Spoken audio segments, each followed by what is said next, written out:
slow up, no I don't take shit. I got no love for the fakeness. If you wanna play tough and wanna hate this, I'll always show up. I don't ever slow up, no I don't take shit. I got no love for the fakeness. Did I just wake up in the past, like 25 years ago? Talking about the year 2077 feels almost too early, but hey, the iPhone 17 Pro series is still here doing its thing. It finally brings a tiny vitamin C upgrade and feels quite proud of itself. Meanwhile, our tech enthusiasts who've been debating air cooling solutions for years secretly just want to stick with what works. But there's one brand that never fails to surprise us, Red Magic. A quick shout out to my tech partner from China for sharing this video. A big thank you for making this possible. Hey everyone, it's Maiky from techmaiky. If you love staying updated with the latest gadgets, make sure to subscribe and hit the notification bell so you never miss out on our exciting tech content. Once again, it's redefining what's possible in smartphone cooling. Say hello to the world's first built-in water-cooled smartphone, the Red Magic 11 Pro Plus. Let's quickly check out the details. First off, take note of the back panel. It's quite something. Now, my camera doesn't fully capture it perfectly because the texture slightly interferes with the sensor, creating a bit of distortion. So we'll use this visual as our reference. The back has a dotted texture with a smooth silver metallic sheen that looks sleek and futuristic. The overall design of the Red Magic 11 Pro Plus still carries that bold, squared-off look we're familiar with. Hardcore and powerful. According to the measurements, the phone's length and width have increased only slightly, about 0.4 millimeters, but the subtly curved sides make it feel much more comfortable in hand, whether you're holding it vertically or horizontally. Even with nearly identical corners as before, the grip feels noticeably better.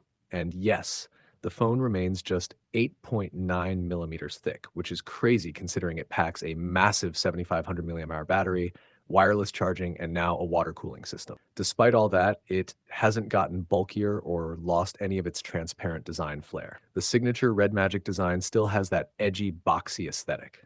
It used to resemble a chunky brick, but now it's evolved into something that looks luxurious and premium. The futuristic vibe is strong, though up close it might feel a bit extra for some tastes. The color combination might not be everyone's favorite, but there's no denying the attention to detail this time. Everything has been refined, from the even lighting across the display to the perfectly symmetrical frame and simplified back panel. The metallic tones flow smoothly, giving the device a sense of order and craftsmanship that makes it feel far more premium than before. But here's the wild part. When you combine air cooling and water cooling in one closed-loop system, it's like a perfect blend of sci-fi innovation and ancient Chinese philosophy. As they say, when the wind and water align, fortune flows. It's a mix of cyberpunk aesthetics and mystical charm, and honestly, that's just epic. What do you think of the design? Rate it in the comments. I'd love to hear your thoughts. Now about that pulsating water cooling system.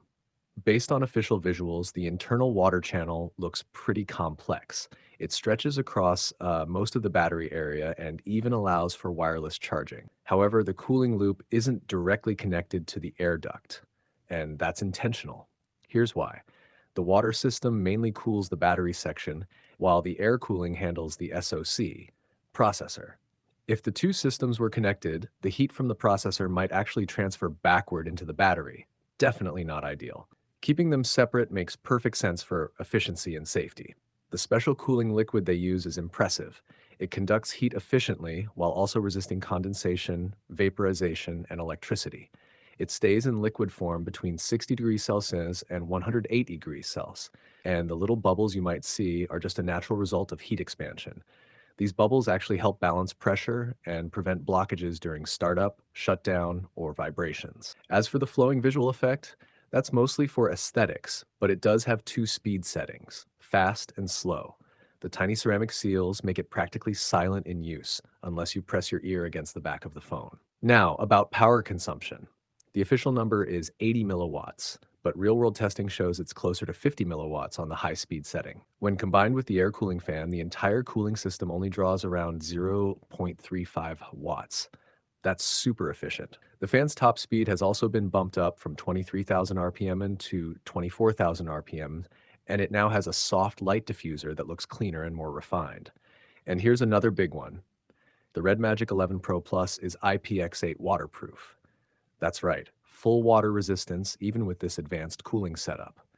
You also still get the 3.5 millimeter headphone jack, which has been repositioned closer to the edge to reduce interference. The infrared remote sensor has been moved to the back fill light area, expanding the visual section and improving the touch feedback zone. Though it's not drastically larger, it still feels more responsive.